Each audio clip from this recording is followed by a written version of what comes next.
Muito bem, sejam todos bem-vindos ao Podcast Mutante, mais uma edição do Podcast Mutante. Antes de mais nada, comunico os nossos patrocinadores aí, vão aparecendo na tela e tem os links todos na descrição do vídeo aí, Beregas Shop, Barco Noiva do Caí, canal Aulas de Negócio, Modato GMS e obviamente que a Rádio Mutante, não esquece da gente, radiomutante.com. Bom, hoje eu tô com uma pessoa bastante especial aqui para fazer um papo, pra gente desenvolver um assunto onde vai trocar umas ideias diferentes. Inclusive tem coisas que a gente guardou pra conversar aqui.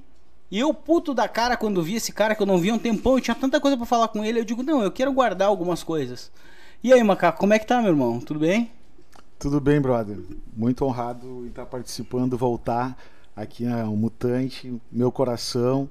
A gente tem uma relação de longa data antes da Mutante. A Verdade. Mutante, ela, de fato, pelo próprio nome, mudou a vida de muita gente, né? Foi um instrumento, acredito, muito importante em tudo isso que aconteceu e está acontecendo na nossa vida. Legal. Né? Então, fico muito honrado e muito feliz para a gente ter esse bate-papo aqui. Que bacana. Cara, o negócio é o seguinte, ó, aqui é um bate-papo, não chega a ser uma entrevista, então eu não vou seguir um script, te perguntar um monte de coisa frescura. E tal, relaxa, vamos desenvolver o bagulho, certo, né? Normal. O que me chamou a atenção foi o lance de pensar que hoje em dia eu sinto esse bate-papo como um comprimido que está suprindo uma ausência de vitamina que eu tenho no corpo. Porque por causa das relações humanas, as relações interpessoais hoje são um assunto mais delicado e até por conta de pandemia, etc, tudo se tornou mais difícil, digamos assim. E eu sou um cara movido a pessoas, a relacionamento com pessoas, enfim, interação com pessoas. E aí eu pensei que fazer bate-papos assim é uma coisa que ia me ajudar para poder bater papo com pessoas, para me relacionar com as pessoas. Como é que tu tá vendo essa coisa da relação interpessoal nesse momento que a gente tá vivendo? Brother, eu acho que relação interpessoal tem a ver com pessoas, seres humanos, né? E seres humanos é uma área da antropologia. Então me permito até me equivocar no meu pensamento, que pode ser um pensamento científico, um pensamento que as pessoas que estudam isso, dessas áreas, têm uma interpretação diferente, mas é um tema complexo. Quando a gente fala assim em relações interpessoais elas também têm uma relação direta com o momento da vida de cada um, né? Com o clima de cada um, com o contexto social, com o contexto econômico, com o contexto cultural, né? Então depende na minha interpretação, depende de diversos fatores. É uma conjuntura desses fatores para a gente poder ver o que acontece, no que dá. O resultado disso, dessa máquina, é mais ou menos como uma receita, não que saibam os ingredientes exatamente, as medidas, mas é um conjunto de ingredientes que dá um sabor final. Talvez, eu entendo que as relações interpessoais também dependem do momento. Né? Do momento de cada um dos... Do momento de cada um, porque cada pessoa tem uma energia, tem um momento, pode ser que hoje tu esteja num dia bom e eu esteja num dia ruim, e a nossa relação ela não vai bater em função de um conflito de energia. Do momento Perfeito. E do ambiente, né? Porque talvez eu esteja preocupado com um problema de saúde, por exemplo, ou um problema econômico, certo, né, acentuado, ou um problema de outra natureza, né? E a nossa relação ela não vai bater, não vai fluir da forma que poderia fluir em função do momento que eu estou vivendo, né? Mas eu acredito Tu acha que a gente tem noção disso? De que a gente se transforma em momentos, porque agora eu tô fazendo uma conexão mutante completamente. Mutante. Então quer dizer que a gente tá sempre em mutação dependendo do momento. Depende do momento, mutante, né? Eu acho que a relação interpessoal ela é mutante. Ela é dinâmica, porque depende do dia, depende do momento, depende do clima, depende das pessoas, da energia das pessoas, né? E as relações interpessoais não são apenas no diálogo. Muitas vezes, na energia da pessoa, tu sente ser repelido ou não. É verdade. Né? É verdade. É verdade. Comigo, não raras vezes já aconteceu. E teve um outro convidado que teve aqui na mesa, que a gente estava conversando, e aí quando eu falei das relações interpessoais, ele me colocou o seguinte: relações interpessoais ou relações pessoais? E aí, essa dúvida simplesmente, por si só, foi um diálogo que acabou decorrendo aqui. E aí eu te pergunto, tu enxerga diferença, e se enxerga, que diferença é essa das relações pessoais e das relações interpessoais? No meu modo de entender, nenhuma. Porque relações interpessoais, como o prefixo inter, né? O que é o prefixo inter? Entre. Né? Relações entre pessoas. Certo. Relação entre pessoas e relação pessoais, posso estar equivocado, né? Mas no meu entender é a mesma coisa. Desculpe a minha ignorância. Não, de forma alguma. Eu estou justamente tentando descobrir isso. Aí eu perguntei para ele o seguinte: tu tem um colega de trabalho que tu vê todos os dias, que senta na mesa do lado da tua, tá? E aí num certo dia, depois de 3 anos de colega de trabalho, tu resolveu ir na farmácia e tu foi comprar um remédio para dor de cabeça. Quando chegou na hora ali, a atendente da farmácia, a caixa, ela falou contigo: é débito, crédito, é cartão, dinheiro, enfim, normais, perguntas normais. A minha pergunta é a seguinte: que tipo de relação tu teve com a atendente de farmácia e que tipo de relação tu tens com o teu colega de 3 anos da mesa do lado? É o mesmo tipo de relação? Me parece, foi o que eu coloquei para ele, me parece que a relação, o tipo de relação que tem com o colega de trabalho de 3 anos é um pouco mais profunda do que a relação que tu tens com a atendente da farmácia. E aí eu tô tentando, os termos relacionamento pessoal, ou relação interpessoal, ou pessoal, eu tô tentando navegar nesse sentido. Eu tô querendo saber qual é que é a mais funda e qual é que é a mais rasa, se de fato elas são diferentes. Porque no meu entendimento parece diferente, mas eu não sei se de fato é. E aí é que eu estou tentando usar do português para o interpessoal ou pessoal. Deixa eu te contar, até abstraindo um pouco, eu vi um tempo atrás uma charge que é exatamente um contexto semelhante a esse. Um colega de 3 anos, né, no ambiente de trabalho, todos usando máscara no ambiente de trabalho, certo, de respeito.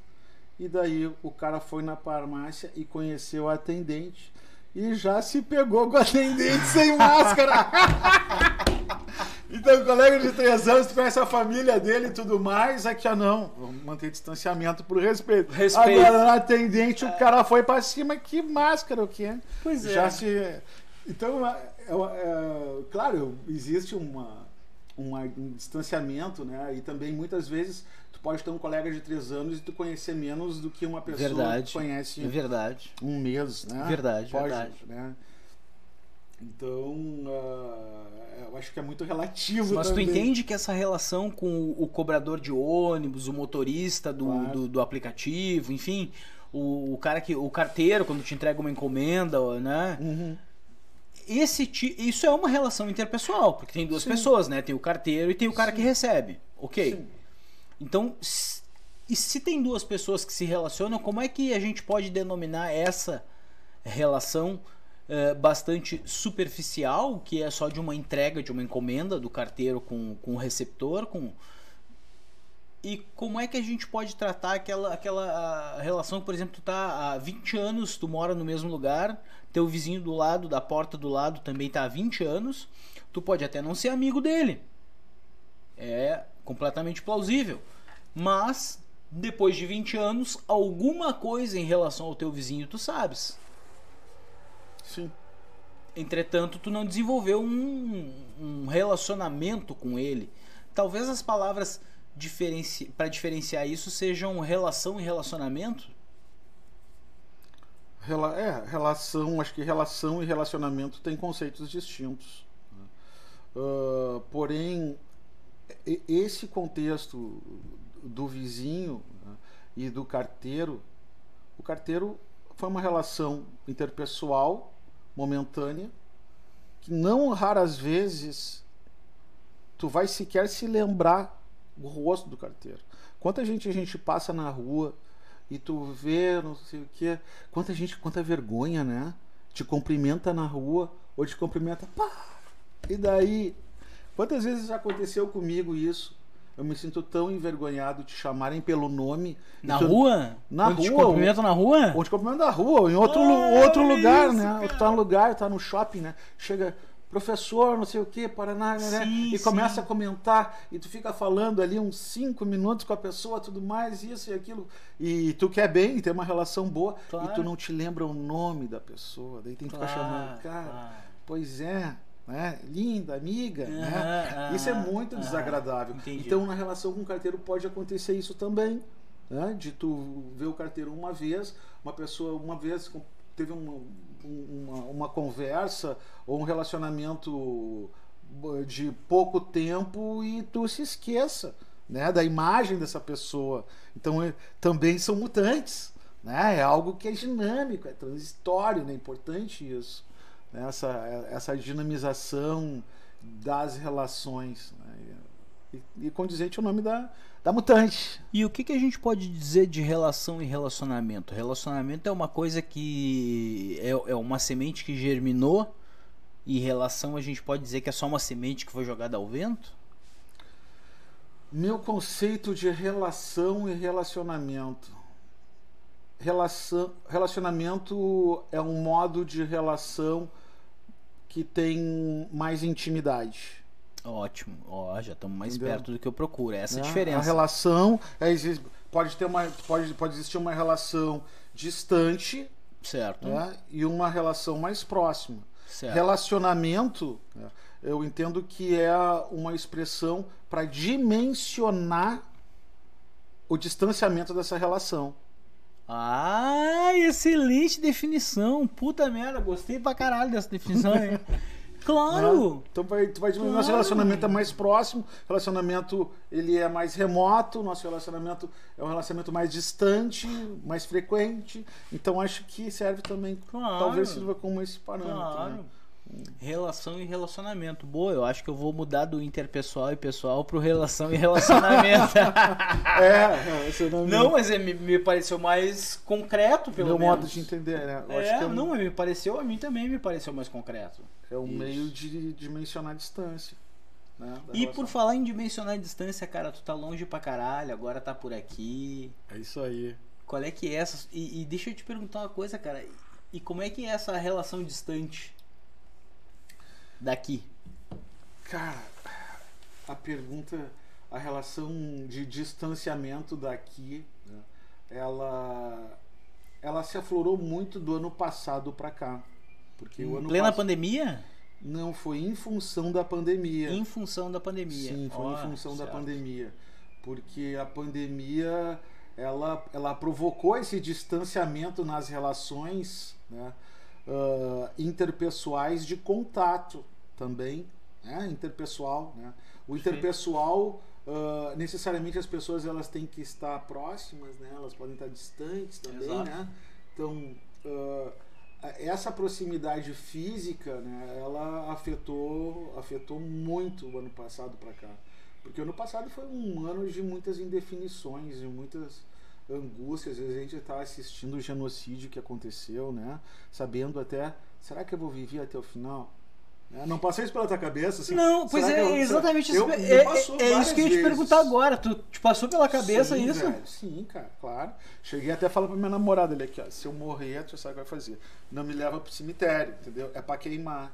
Né? Eu não quero que vão me levar pro cemitério lá, jogar no meio da galera. Não, bota fogo, entendeu? Entendi. Paga o troço, avião, não sei o que, Entendi. deixa o dinheiro aqui, ó, Entendi. mete no fogo, sabe? Entendi. E quem é que não pensou isso, né? De perder, cara, né, familiares, e tu assistindo pessoas que tu conhece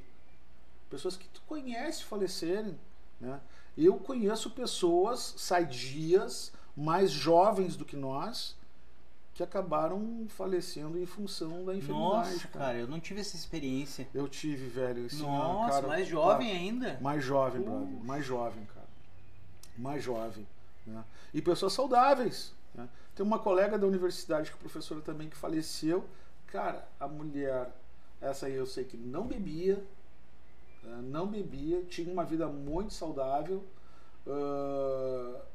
e acabou falecendo. Foi para Manaus, né? Saiu do interior, teve Covid, foi para Manaus, e chegou em Manaus e enfrentou todo aquele caos de não ter tubo de oxigênio, ao ponto que a gente chegou, né? Em Manaus foi algo que comoveu todo mundo no estado, e tô assistindo pessoas toda semana, tinha gente que eu conhecia. Brother, foi uma coisa assim horrível. Tu imagina que isso foi uma cara, notícia nacional, toda semana, né, cara? Ô meu, assim, o Brasil inteiro, sabe, a olhando galera essa assim, via as redes sociais, porra, hoje quem é que vai morrer hoje? Sabe, pensando, quem é que morreu? E daqui a pouco vinha, morreu fulano de tal. Né? Ou o esposo da colega, né? Ou a colega, ou fulano, sabe? Sempre morrendo alguém que tu conhecia. Foi algo... E isso aí acaba passando pro subconsciente da gente, levando uma margem de insegurança. É exatamente, né? nesse ponto que eu ia tocar agora. Isso acaba mexendo com a cabeça da gente, Claro. né? Só de ficar ouvindo, de ficar sabendo da notícia, de estar ali envolvido, já deve mexer, né, com a cabeça do cara, Mexe. Eu acredito que não só eu, mas muitas pessoas também, né? Muitas pessoas. A gente assistiu o que assistiu de pessoas próximas falecendo, e enfim, e esse distanciamento, ele me preocupou isso também, porque por um momento eu pensei, cara, se eu pegar, não vou mais ver minha mãe, não vou mais ver minha filha. Entendi. Né? Eu tô num ambiente assim, era para ter voltado, e minha mãe disse, não, meu filho, não vem agora. Por quê? Porque tem a variante do Amazonas. Se acontecer alguma coisa com qualquer pessoa, né, vão te acusar, porque tu pode ser, né, o leproso, né, com a variante do Amazonas. Entendi. Né? E também eu acredito que foi uma medida mais inteligente, porque minha mãe tá velhinha, né? E tu sair de lá, né, cara, com tudo isso, fica. Mas foi um período muito tenso. É aquilo que a gente estava falando antes, né? É o momento, né? Porque o né, momento ele se transforma, né? Ele muda. Então naquele momento, de repente, era aquela ação e o momento se transformou. Tanto que a gente está se falando aqui foi agora. Mais inteligente, né, cara? A mãe da gente sempre fala coisas inteligentes. Né? Cara, é verdade. A mãe tem que escutar. Tem que escutar a mãe, né, cara? Eventualmente eu vejo mãe falar uma coisa inteligente mesmo, é verdade. Cara, e aí? Aí tu não veio pra cá, aí tu ficou lá. E tava tudo acontecendo. Certo? E aí, porque isso nós estamos falando do ano passado. E aí, o que te fez esse ano vir? O que mudou? O que a chave que bateu? O que mudou e o que me fez vir? Primeiramente, tomar a segunda dose. Não ia vir pra cá sem estar imunizado. Né? Para segurança de todo mundo, eu, durante esse tempo, me protegi muito. O ano passado, no início da pandemia, eu estava morando na Colômbia, e foi assim, muito rigoroso. Como foi na Colômbia isso? Pô, na Colômbia, cara? Colômbia, na Colômbia, né, cara? Na Colômbia. Não, e o pior é que tu não morava na Colômbia, tipo, Medellín, agitação. Não, tu morava... Mas em Medellín, em Bogotá, em Cali, foi tudo. Eles adotaram medidas extremas na Colômbia, em todo o país. E foi um período que foi desde março, e isso se perdurou... Março de 20 nós estamos falando, Março né? de 20 até agosto de 20. Foi um período que se perdurou, portanto, foram 4 meses, 5 meses, né, de uma reclusão, né, e existir um aparato estatal regulando a movimentação de pessoas. A gente vivia um tempo que era como se fosse rodízio de placa de carro. Não podia sair lá. Podia sair. Podia sair. Sim, mas o período mais extremo da pandemia, que oscilou. Tem dias que tu podia sair 2 dias, 3 dias por semana. Ah, tá? entendi. Eu posso sair terça, quinta, segunda, quarta e sexta. E como é que se controla isso? Quem pode sair e quem não pode? Na verdade, foram alguns critérios que foram utilizados. Primeiramente, em relação ao avanço da pandemia. Na medida que começou a morrer mais gente, as medidas acabaram se tornando mais restritivas. Perfeito, positivo. Então teve um período que foi no auge da pandemia, que isso foi lá por abril do ano passado, maio do ano passado. Irmão, podia sair um dia por semana. Por semana? Sim, um dia por semana, 4 horas. Porque esse rodízio era 4 horas para o homem e 4 horas para a mulher. Então, enquanto o homem... Tá, mas era 4 horas ou tinha um horário? Tinha um horário. Ah, tinha um horário. Das então naquele horário não tinha mulher na rua, só Não, homem. Só homem na rua.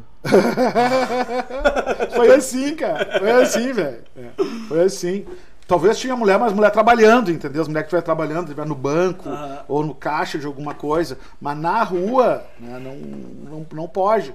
E também teve essas restrições comerciais, né? O comércio podia ficar aberto até as 2 horas, fechava tudo. E como é que eles controlavam quem podia sair e quem não podia? A polícia parava na rua e pedia a tua identidade. Entendeu? Entendi. Daí via a tua identidade. Ah, muito bem. O senhor hoje não é seu dia de sair, né? Então o senhor vai nos acompanhar. Como é que sabia que não era o teu dia de sair, por exemplo?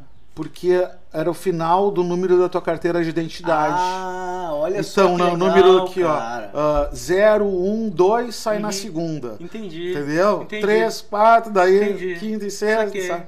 E daí funcionava dessa forma, né? E o horário de 4 horas para homem e 4 para mulher. E o que acontecia com uma pessoa que estava fora do seu horário, do seu dia, enfim, e a polícia pegava? Como é que se faz? Pagaram na multa, né? Você vai ter que nos acompanhar lá, né? E vai ter que rapar notificaçãozinha, né? Entendi. Vai ter que pagar uma multa. É assim que funciona o sistema, né? Funciona assim. Né? Porque na advertência só não funciona. A galera vai pra rua. Entendi. E efetivamente tu sentiu que essas restrições foram positivas no sentido de amenizar o impacto da doença, enfim, de controlar pelo menos a situação? Eu acredito que essas medidas foram dissaborosas ao extremo, mas elas surtiram um resultado positivo. Surtiram um resultado positivo, sem dúvida. O que infelizmente não aconteceu do outro lado no Brasil, né? Do outro lado da fronteira no Brasil morreu muita gente, até mesmo em função de demorarem para adotar medidas mais extremas, né, para atravessar a fronteira. Tinha exército dos dois lados, que não permitia o trânsito interpessoal entre os países, né, entre as pessoas, né? E como eu trabalho no Brasil... Então não poderia sair um brasileiro e ir para Colômbia e vice-versa, um colombiano sair de lá e vir para o Brasil e depois no final do dia voltar? Não poderia. Salvo se trabalhasse no outro país. Sim. Ou tivesse a carteira de permissão de viver no país, né? Entendi. Como eu tinha cédula de estrangeria, né, eu poderia fazer esse trânsito, porque eu morava lá, eu faço ainda doutorado na Universidade Nacional da Colômbia, né, então eu tenho uma relação e preciso me deslocar, e moro no Brasil, né, trabalho no Brasil, então preciso pegar meu dinheiro no banco no Brasil, fazer o câmbio para poder pagar minhas contas, pagar o aluguel, pagar comida, enfim, poder viver durante esse período, né. Mas as medidas foram muito rigorosas lá, e no meu modo de ver surtiram um efeito que não... Claro que o efeito, o melhor que a gente podia esperar seria não morrer ninguém, mas não, morreu, né? Claro, não tem. Mas foi melhor do que no Brasil. Sim. O impacto pareceu melhor do que no Brasil. Sem dúvida. Porque a ação foi mais rápida, sem dúvida, sem dúvida. Isso na Colômbia, por ser menor, tu acredita que teve essa coesão ou não? É porque as pessoas... eu não sei por que lá foi possível essa coesão de todo mundo sentir que é amargo o remédio, mas tomar, e aqui a gente tem essas 3 ou 4 frentes. Bom, dentro do questionamento acho que tem algumas respostas que a gente vai curtir um papo, né? Sobre coesão. Primeiramente, eu interpreto que a coesão estatal, de um Estado, é uma utopia. Certo. É uma utopia. E te pergunto, Rio Grande do Sul, enquanto um Estado da Federação, ele é coeso? Não. O Rio Grande do Sul... Eu não me arriscaria a dizer nem que o município de Porto Alegre é coeso. Verdade. Certo? É a gente verdade. não tem Cara, o bairro Cidade Baixa, onde é a Rádio Mutante, não é um bairro coeso. Não é um bairro coeso, né? Então, essas diversidades todas, eu acho que é o que alimenta o conceito de democracia. Porque a democracia é exatamente isso.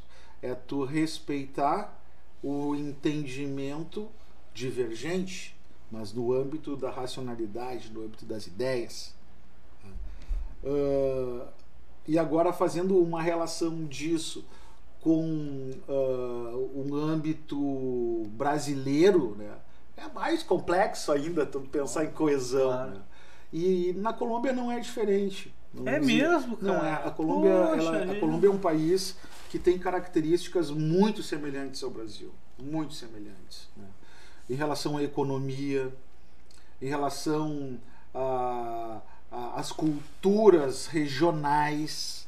Sabe que eu tive um amigo que infelizmente faleceu, não foi de Covid, professor também, um dos meus melhores amigos,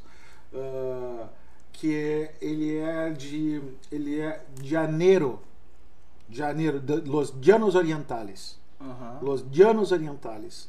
E os Llanos Orientales é um departamento da Colômbia que ele é muito parecido com o Rio Grande do Sul, porque tem carne, os caras são pecuaristas. Não é no sul da Colômbia, né? Não é no sul da Colômbia. E tem uma parte... Eu ia dizer que é sulista também, porque os americanos também sulista, parecido com os Não, gaúchos, mas eu gostava de carne, os janeiros. Daí tinha as músicas tradicionais deles, enfim. Né? A Colômbia tem parte da Colômbia que muito se assemelha ao Rio de Janeiro, por exemplo. Rio de Janeiro? Sim, Rio de Janeiro. Pensa aqui, ó, a orla brasileira, o litoral do Brasil. Tá. O Caribe, Barranquilha é festa. O Caribe colombiano é maravilhoso. Então as pessoas elas têm algumas características culturais como numa cidade, num estado que a parte da orla do tropical, mar, turista e tal. sim, entendi. só que lá não são tropicais, lá a gente é equatoriano. Lá é mais quente ainda, né? Lá é linha do mais Equador. quente ainda, é. Linha do Equador, né? Lá é quente pra caramba. Ali é Caribe, né? E eu vou te dizer que eu sinto saudade, porque aqui é água quente. Minha nossa. É água quente. Bueno, e em relação à vacinação, é uma decisão que os gestores públicos eles têm que tomar agora, entendeu? E nesse sentido, eu vejo que o importante nesse momento, quando tem esse tipo de análise, a gente buscar uma reflexão sobre alguns princípios de direito, e enfatizando princípios de direito ambiental, né, porque aí a gente está falando sobre coletividade também, né? Positivo. E existem dois princípios de direito ambiental, que um é o princípio da precaução. Ótimo. E outro princípio da prevenção. É muito bom explicar isso, que as pessoas acham que precaução e prevenção é a mesma coisa. Não, e não é. Não é. O princípio da prevenção, ele diz respeito à análise do risco. Se tu sabe que determinada atividade ela vai gerar um risco maior, ela vai produzir um resultado, né? Isso diz respeito ao princípio da prevenção, porque tu vai prevenir o resultado. Agora, quando determinada atividade, o risco dela possa produzir resultados que tu desconheça a dimensão deles, precaução, ele não pode ser permitido. Precaução, tu não sabe o que pode acontecer. Exatamente. No direito ambiental, um exemplo prático. Ótimo. Vai desenvolver a construção de uma hidrelétrica. Tá. Daí se faz a hidrelétrica. Ela produz impacto ambiental? Sim. Inevitável. Muito bem.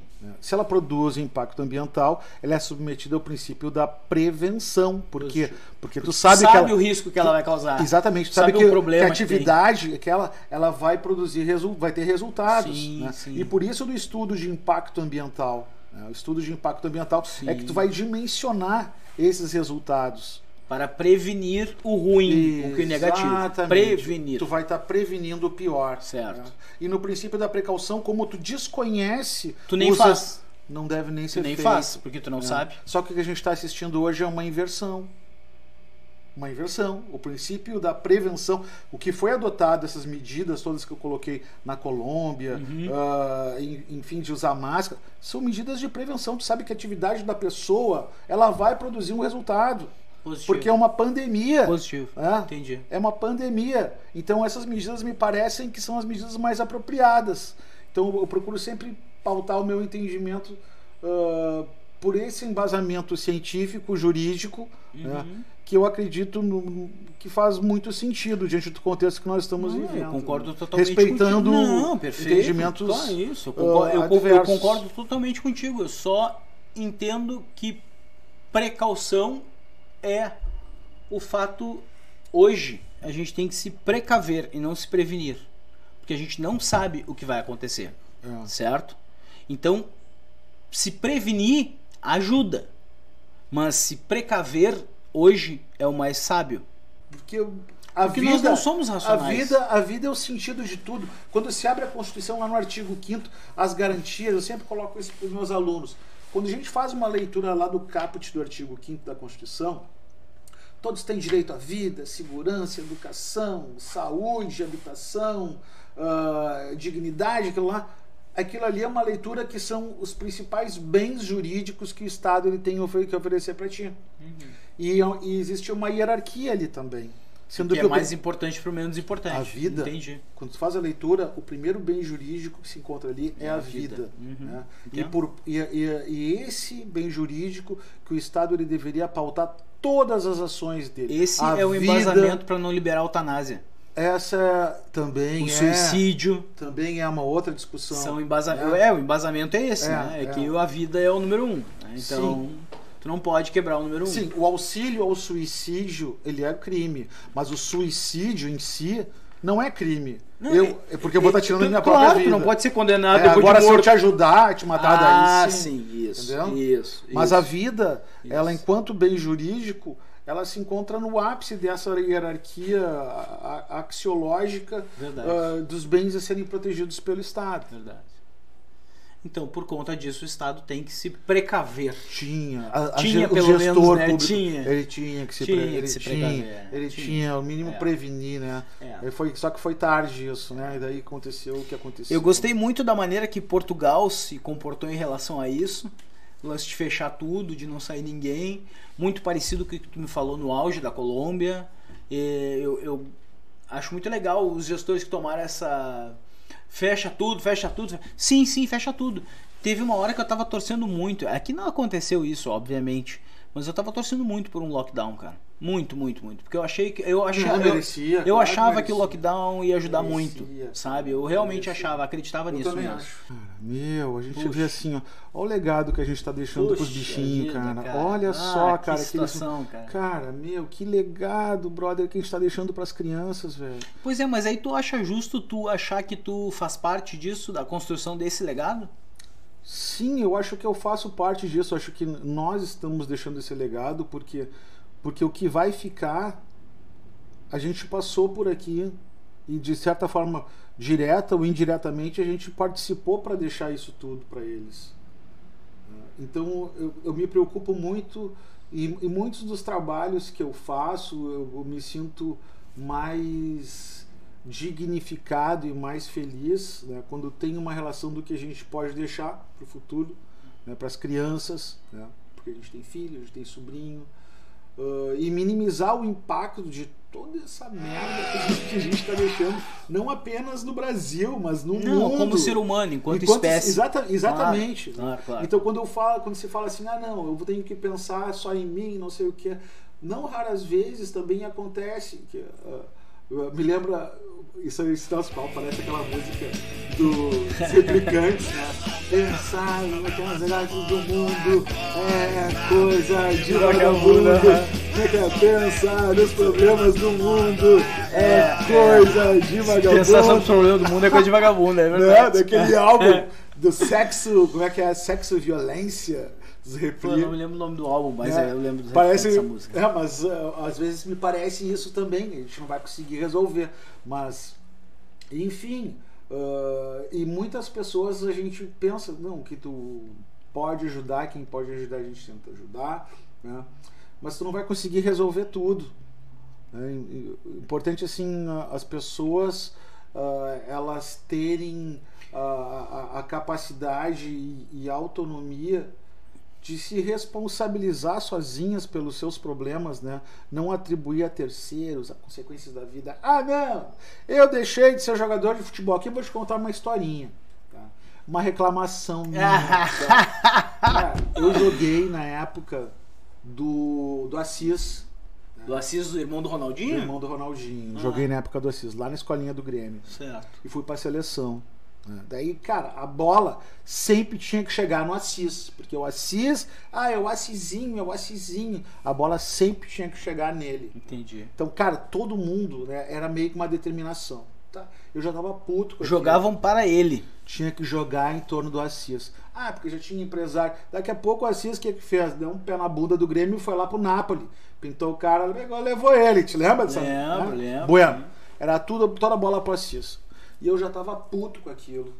Já tava puto. E daí eu comecei a relaxar mesmo. Né? Aí um dia... No sentido de te jogar nas cordas e parar de jogar nas cordas. Jogar nas cordas. Entendi. Daí teve um jogo lá que a gente perdeu. Um colega meu... o jogo aqui tava eu perdi 2 gols. Né? Um tava assim, ó, em cima da linha. O cara fez o lançamento, a bola foi na minha cabeça. E eu cabecei pra baixo pra tirar do goleiro, entendeu? Eu cabecei pra baixo, tirar do goleiro. Ninguém ia pegar. Puta que pariu, né? Que a bola ficou embaixo, bateu no poste em cima e voltou, velho. A galera não acreditou, né, cara? Porra, cara, puta que pariu. Era só botar a cabeça, entendeu? Eu cabecei pra baixo, pra tirar todo mundo, né? Foi, a bola bateu na trave e voltou. Terminou aquele jogo, eu fui culpado, né? Que todo mundo veio de cima de mim. Não sei o quê. Um colega lá também, que jogava meio campo, jogava muita bola. O cara queria bater em mim no final do jogo. Vou te esperar, era lá no Olímpico. Eu vou te esperar lá fora. Então tá, me espera. A gente foi lá, quase se peleamos. Daí veio a galera, não, para disso. Né? E sabe, isso foi me desmotivando. Às vezes eu penso, cara, eu poderia ser jogador de futebol, porque eu jogava muita bola. Né? Eu sei, né? Por que eu não fui jogador de futebol? Porque aconteceu isso e aquilo. Então vou estar atribuindo a responsabilidade de não ser jogador de futebol, né? Um fato que aconteceu. O que é uma inverdade. Entendi. Porque eu sei que eu jamais ia chegar aos pés nos caras que jogaram muita bola na época. Entendi. Outros tem uns caras que eu acho que eu jogava mesmo, que a gente sabe que estão aí, eu acho que eu jogava muito mais, mas enfim. Então a gente tem por esse hábito botar a culpa nas muitas coisas, frustrações da nossa vida, né? Verdade. Botar a culpa nos outros. Não, foi aquele relacionamento frustrado, foi esse trabalho aqui, ou isso que aconteceu. Não, a gente tem que assumir as nossas responsabilidades, os nossos caminhos que a gente escolheu, né? E aceitar. Não, o caminho, a estrada foi errada, a estrada foi certa. Bola entrou no gol, bola não entrou. Importante aqui, tu tá no jogo. A gente tá no jogo. O jogo não acabou ainda, né? O pulso ainda pulsa. E quando tem vida, né, a gente tem que otimizar ao máximo, né, cara? E isso, uma reflexão também que ficou dessa pandemia. Quantas pessoas a gente conhece que perderam a vida, né? Os familiares, mudou vida de família em função daquela perda. Tu acha que as pessoas começaram a se preocupar mais com certas coisas depois disso? Ou não? Isso é só um momento? Eu acho que toda vez quando envolve fim da vida, morte, a gente leva uma reflexão quando a gente está próximo da morte. Muitas pessoas, talvez, eu tive uma experiência, eu sofri um acidente de carro há mais de 20 anos, meu carro capotou, eu fiquei inconsciente, fiquei em coma e graças a Deus, Deus disse, não é a tua hora, né? O gato tem 7 vidas, aqui é mais uma que tu te livrou, né? Mas te liga, né? E ali foi algo que me fez refletir sobre a vida. E eu acho que esse foi um momento também.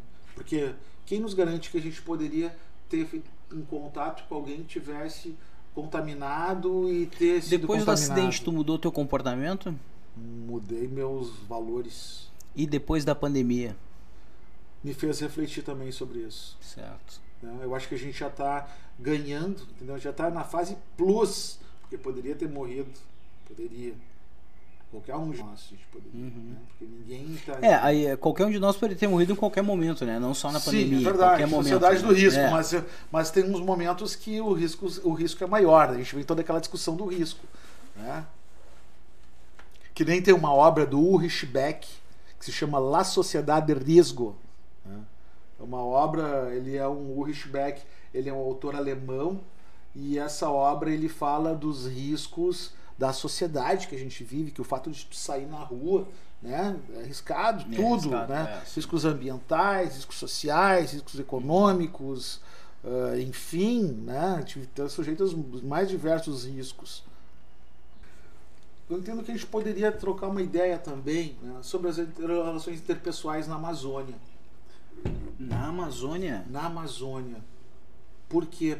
Porque, cara, as relações interpessoais na Amazônia, diante da sociedade cosmopolita que habita a Amazônia nos dias de hoje. Tem uma sociedade cosmopolita que habita a Amazônia? Tem. Olha, essa é uma novidade pra mim. Já começamos assim. Sim, cara. Uma sociedade cosmopolita que habita a Amazônia, a começar pelas comunidades indígenas. Que eles, por si só, muitas vezes, eles não têm relações interpessoais entre eles. Os indígenas? Muitos, muitos. Até mesmo porque existem... Porque são tribos rivais ou coisa do tipo, não? O que os mantém distantes? O que mantém distante é o espaçamento físico também, porque tem comunidades de regiões distantes, que falam uma língua, um idioma, que é um idioma diferente de um outro dialeto, idioma. como se fala, né? É um dialeto, um idioma, eu acho que não é nem dialeto, acho que é um idioma mesmo, um idioma deles, até mesmo por reconhecer que eles estão no mundo antes da gente. Sim. Né? Então sim. eles falam aquele idioma, não um dialeto antes de nós. Né? O alemão, existe o dialeto do alemão, né? Que tu vai viaja aqui para o interior, os caras não falam alemão, falam o dialeto do alemão.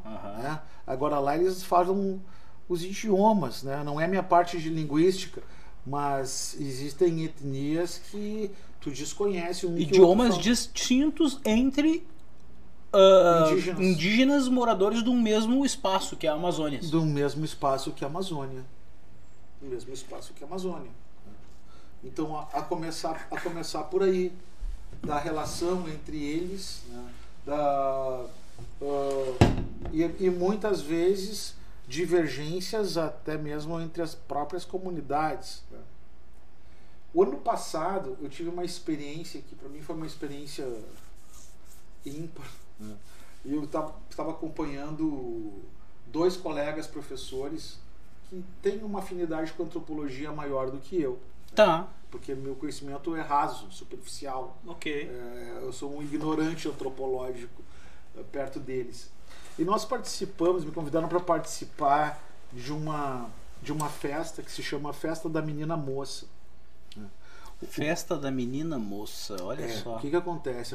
Isso aí é uma celebração dos ticunas. Certo. Ticunas, uma tribo? É uma comunidade indígena, é uma etnia. Uma etnia. Né? Uma etnia pode ter várias tribos. Entendeu? Uma etnia pode ter várias tribos. Uhum. Então eu posso achar que etnia é que nem um estado que tem várias cidades? Pode pensar isso, pode fazer uma analogia. Tá, uma analogia. É uma etnia. Nós somos gaúchos. Certo, é uma etnia gaúcha. É uma etnia gaúcha. Mas tem gaúcho paraguaio, gaúcho argentino, gaúcho uruguaio, gaúcho brasileiro. Gaúcho que mora na serra, gaúcho que mora no litoral, gaúcho que mora lá na fronteira. Mas é tudo gaúcho. Tudo gaúcho. Entendeu? Então uma etnia pode ter várias tribos. Ok, né? tá. E essa festa da Menina Moça, ela é uma celebração que é feita com as meninas que É uma celebração da etnia ou uma celebração da etnia? Da etnia, Tá. não de tribo. Ah, entendi, da etnia. entendi, Né? entendi. Em que a menina que menstrua, ela vai passar por uma festa deles, que é essa festa da menina Uma moça. celebração, A celebração, aham. em que, visando prestar uma referenda ao bem da etnia e da própria tradição da etnia, tiram todos os cabelos delas. Tiram todos os cabelos. Deixa ela careca? Deixando as carecas. Tá? Umas com a própria mão. Dão um troço para ela tomar, um chazinho lá, a menina fica chapada. Arrancam. Cara, arrancam o cabelo com Tá a mão. louco, cara, tá louco. Bicho, que isso, cara? Eu também, brother. Tá? Deu uma vontade na hora que eu vi Tá aquilo ali, louco, de entrar, tirar a cara. criança dali, tirar a menina dali e sair correndo. E sair correndo. E tu imagina o chá que ela tomou pra estar ali dormente, E a cabeça chapada. dela toda vermelha, né? Toda Que vermelha, horror, tirando assim, ó, cara, sabe? que lance punk. Mas aquilo ali é uma celebração Pra eles. que eles fazem, Cultura deles. porque se porventura eles não fizerem, pode acontecer uma desgraça, entendeu? Nossa. Naquela tribo, naquela etnia, no mundo. É como um ato de precaução deles. É algo místico que eles fazem para Não. se proteger, É uma precaução mística. entendeu? Porque se eles não fizerem, eles não sabem o que vai acontecer. Pode Eles não acontecer- sabem. pode acontecer mas uma pode coisa- acontecer pode uma ser uma merda. coisa ruim. Claro. Pode ser Então uma coisa ruim. Vamos se É, precaver, não vamos nem a deixar gente de fez fazer. a oferenda aquela lá. Sim. E as mulheres que se submetem a isso, né, Nossa. elas são honradas depois, né, pela própria comunidade, pelo fato dela ter se sujeitado àquilo naquele momento, do que aquela que não fez. Ela ascende a um outro nível por ter se submetido ela àquilo. ela é mais, não digo valorizada, Mais respeitada. mas digamos assim. respeitada. Ela ascende. Ela vai pra um Exatamente. outro, E ela vai ascende. querer que a filha dela faça aquilo ali também. Entendi. A comunidade entendi. vai respeitar mais ela por causa daquilo. Entendi. Entendeu? Mas existe a possibilidade de não fazê-lo. Tem outras que eles estavam cortando com tesoura, que eu achei menos pior, né? Tiravam tudo com tesoura, né? Outras que não queriam, não quero judiar tanto a minha filha, estavam fazendo com tesoura. Mas mesmo assim, né? Para quem trabalha e cientista da antropologia, vê uma situação dessas com naturalidade. Certo. Eu já não consigo ver isso com Entendo. naturalidade, né? Entendo. Porque já é a nossa concepção ocidentalizada, né? A nossa concepção europetizada, que a gente não consegue aceitar isso. Porque é a dor da pessoa, um ser humano que vai estar se sujeitando àquilo. Entendi. E existem outras coisas, né? Também, se porventura nascer gêmeos, um tem que morrer. Mesmo que os dois estejam bem. Mesmo que os dois estejam bem. Um tem que morrer, por quê? Porque os gêmeos, no entendimento deles, parece que é algo muito ruim, o diabo, alguma coisa ruim. Entendi. Entendeu? Uma desgraça. Entendi. Nasceu gêmeos, então um tem que morrer. E isso é algo que nós, ocidentalizados, não aceitamos. Isso, inclusive, houve até uma discussão, até um âmbito do Ministério Público, né? Porque o Ministério Público, ele faz... Tiraram a vida de uma pessoa. Entendi. Né? Isso é caso. Isso que eu tava pensando. Vamos botar também. no tribunal do júri. Daí fizeram toda uma análise antropológica e tudo mais, e eles resolveram por não punir, né, as etnias, as pessoas que fazem isso. Por quê? Porque tiveram um laudo antropológico, lá do antropólogo do Ministério Público disse, não, isso para eles não é crime. Então são coisas que... São relações, né? Perfeito. E outras etnias não aceitam Perfeito, isso. perfeito. Não aceitam eu me deparei isso. com essa realidade quando eu vi enterrarem um bebê. É isso Porque o mesmo. bebê nasceu deformado, nasceu com problema. E Fazem aí. isso também. Eles... Tá, então já mas que... daí tem uma finalidade. Mas tem uma finalidade, porque tu não vai crescer, tu não vai reproduzir, enfim, tu não vai perpetuar. Vai levar mais peso para toda a etnia. Isso. Entendeu? Isso. Essa é a justificativa. Como tem outra etnia, que eu não me recordo o nome, né? Que ela é comandada pelas mulheres. Sim, né? verdade. Os homens são todos subordinados. Sim, é matriarcal. Tanto é que a mulher, ela tem relação sexual com diversos membros da etnia, né? E daí nasceu a criança. Quem é o pai da criança? É a comunidade. É todo mundo. Exatamente. Né? Todo mundo tem responsabilidade pelaquela Todo criança. mundo tem que cuidar A criança dela. é minha, a criança é tua, a criança é fulano. É mais ou Eu menos sou como o pai. lance da abelha rainha na colmeia de abelhas. A rainha é mais ou menos isso, assim. Ah, da rainha é bom, todo mundo tem que cuidar e tal, não interessa. Todo mundo. Tu é filho de todo mundo. Então, é um princípio também de responsabilidade social maior, né? Pai, é meu filho. Quem estava falando aqui, ó. Ah, me preocupar, eu sou idiota por me preocupar com os outros. Não. Na comunidade, sim, todo mundo se preocupa com o semelhante, porque aqui, ó, aquele ali é meu filho também. Sim. Mas dentro desse contexto deles é isso aí, né? Aí eles que não é um contexto avançado? Eu não sei. É um conceito mais avançado, um conceito mais humano. Eu não sei se é avançado. É mais humano, sem dúvida. Mas eu não sei se é mais avançado, porque eu estou muito influenciado pelo Harari, Yuval Harari. Eu estou muito influenciado por ele. Eu já tinha uma boa base, uma semente bem forte do que eu vou te dizer agora. Mas ele realmente me fez recentemente, e agora eu tô para começar um outro livro dele, e ele me fez realmente firmar os meus pés onde eu tô.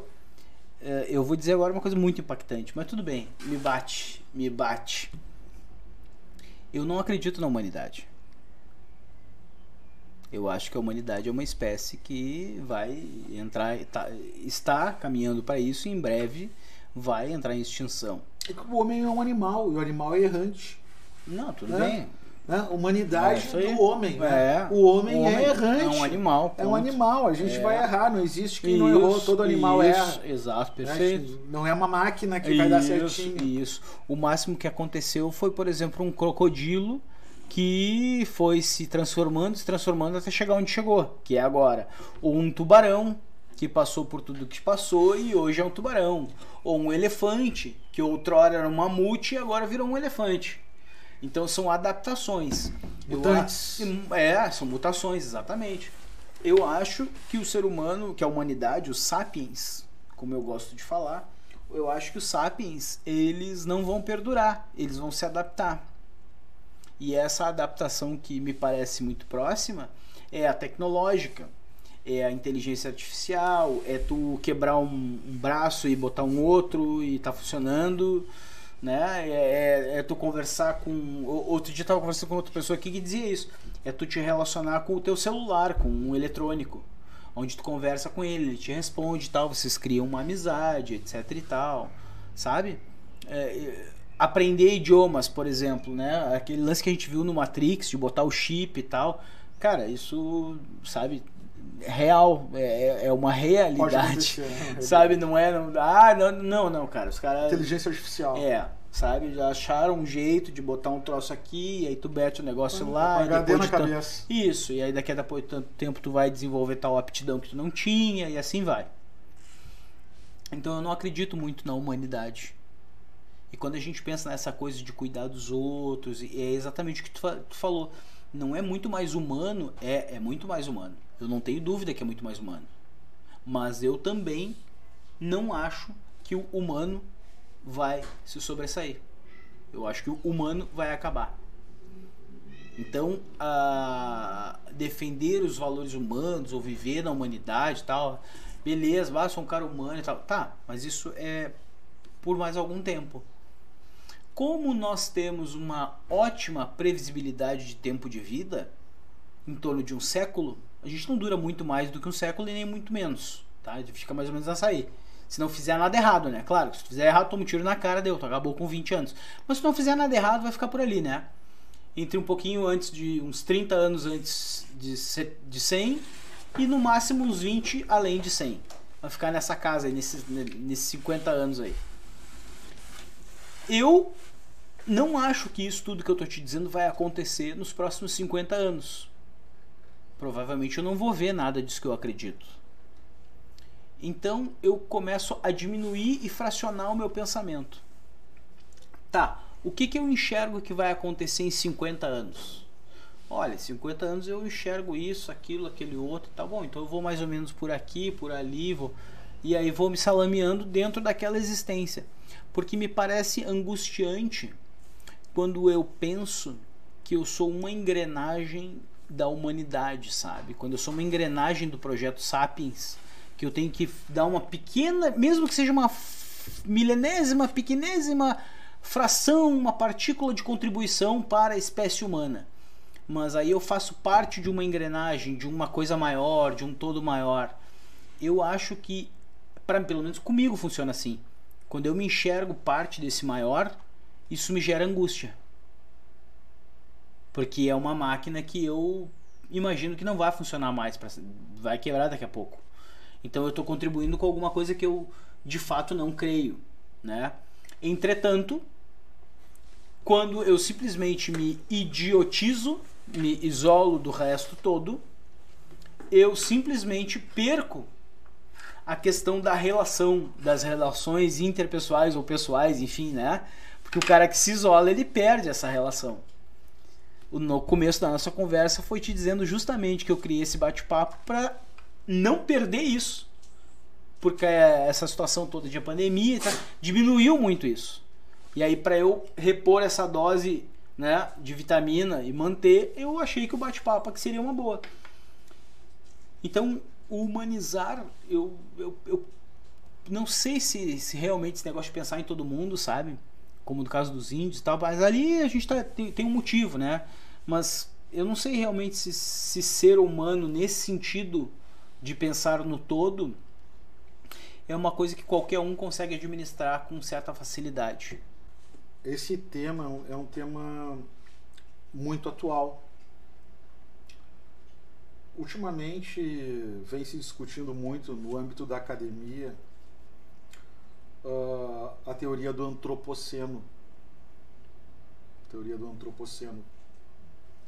E a teoria do antropoceno, ela diz respeito, basicamente, vou ser bem sucinto e objetivo, né, nas eras geológicas. Tá. Né? Porque o mundo tem milhões e milhões e milhões de anos. O planeta Terra se formou, várias teorias, né?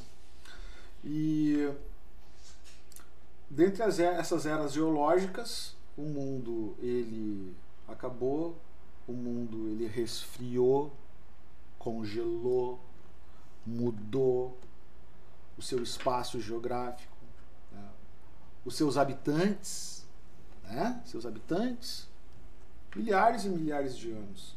Então o mundo ele renasceu por várias vezes, são várias eras geológicas, né? O Holoceno, enfim, de milhões e milhões e milhões de anos atrás.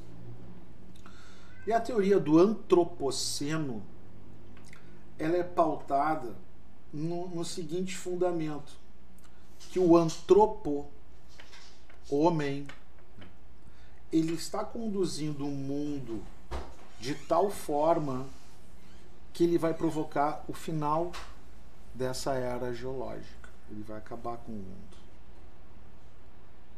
Por tudo isso, por todas as nossas atividades, as atividades antrópicas, mudanças climáticas,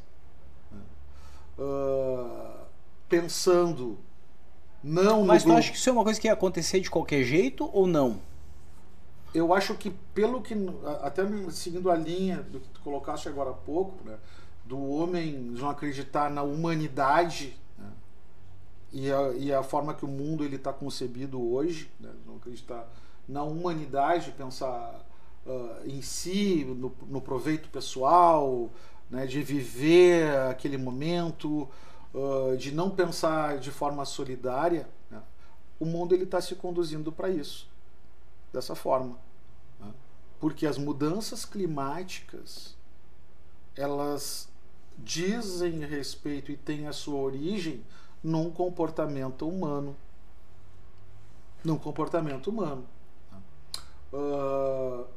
Mas antes dos seres humanos, antes dos sapiens, não houve essas mudanças climáticas? Não. Não? Não. Mas tu não dissesse que a gente congelou e cara? Não, só um momentinho.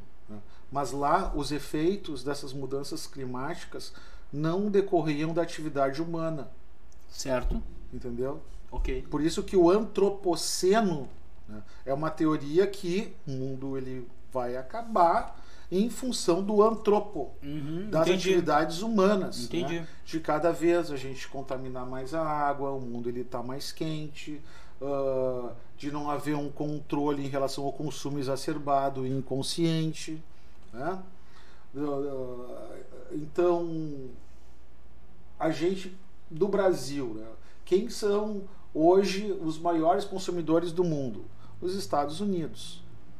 Os Estados Unidos é um país que eles consomem muito, e de todo o mundo, e o mundo precisa que eles consumam. A responsabilidade deles, eles consomem do mundo inteiro e o mundo inteiro precisa que eles consumam. Precisa que eles consumam. E isso me parece até paradoxal. A gente fala aqui. Claro que é. Até pouco tempo atrás, né, aqui no Brasil, né? Todo mundo, os comunistas, os chineses, não sei o que, chineses. Daí semana passada, os chineses eles não suspenderam a compra de carne bovina porque acharam o negócio da vaca louca lá. Os chineses pararam de comprar. Como os chineses vão parar de comprar? Nossa economia vai ficar pior ainda. Parece paradoxal, né? Claro. E a mesma coisa da Venezuela. Os Estados Unidos, ele boicota tanto a Venezuela, não sei o quê, mas não para de comprar petróleo dos caras. E se ele parar de comprar, ele vai sufocar a Venezuela de tal forma que a Venezuela não vai poder fazer mais nada. Só que eles precisam do petróleo da Venezuela. Então envolve mais outras coisas. Então, apenas para encerrar esse tema, que o antropoceno, ela é uma teoria que o fundo dela diz respeito a essa relação interpessoal de se preocupar com o eu, né, com o meu, não com o nós, e ver o mundo de forma holística, saber que se precisa que preservem a Amazônia, né, porque a Amazônia ela tem um efeito, está comprovado cientificamente, que ela tem um reflexo em toda a dinâmica pluviométrica na América Latina. O planeta inteiro, cara. A Amazônia é um negócio que impacta... Não, na América Latina. Na América Latina aqui, se fala. Nossa, aqui a gente pulsa por causa dela, né? Sim, pulsa. Precisa. Aquilo é uma bomba d'água. Dinâmica, o mundo da água. Nossa. Então daí se fala que, é a Amazônia. Mas permitem que façam o que estavam fazendo na Amazônia. Sim. É um problema histórico. Sim. Né? De desmatamento e de mudança da própria natureza dela, que ela tem as suas peculiaridades, ela é vocacionada a uma coisa e estão explorando para outra coisa, botando gado, soja, milho. Né? Falo muito, tem estados que eu prefiro nem citar o nome. É como se eu pegasse um açougueiro e botasse ele para pintar a parede. É mais ou menos isso. O cara é açougueiro, velho. O cara não é pintor, velho. Exatamente. Botou o cara pra pintar. Então é pegar a Amazônia e fazer dela o que estão se fazendo, né? Um campo de gado. Exatamente. Estão permitindo, enfim. E já permitiram, né? Porque o Código Florestal... Pois é aí que é o ponto em que eu vivo e até pra realmente pra gente parar com esse papo mesmo.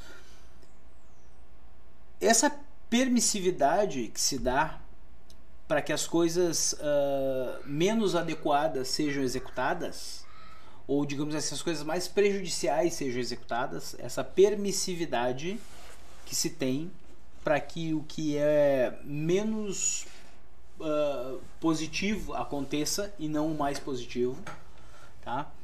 Isso não diz respeito justamente desse pensamento coletivo, ou nós ou eu. E aí, se é isso, e se diz respeito a isso, eu te pergunto, tu acredita que enquanto o ser humano não parar, não mudar pro nós, a gente está indo para aquele final antropoceno? Sem dúvida. Enquanto o ser humano, e pensar que a gente vive num mundo cada vez mais interligado, né? Mais todo conectado, não conectado apenas a sistemas de informação, mas conectado climaticamente. Né? A gente vai estar caminhando para esse é o rumo, não tenho dúvida alguma. Né? E economicamente, porque veja bem, no momento em que está se desmatando, essa madeira está indo para algum lugar. E esse algum lugar que está consumindo essa madeira, ele está sendo conivente para a própria autodestruição, né? Ele está se autodestruindo, ele nem percebe isso, mas ele está fazendo isso. Exatamente. Né? Essa me parece um discurso um tanto demagógico de muitos países. Né? Veja bem a situação. Um exemplo. Existe muito desmatamento no Brasil.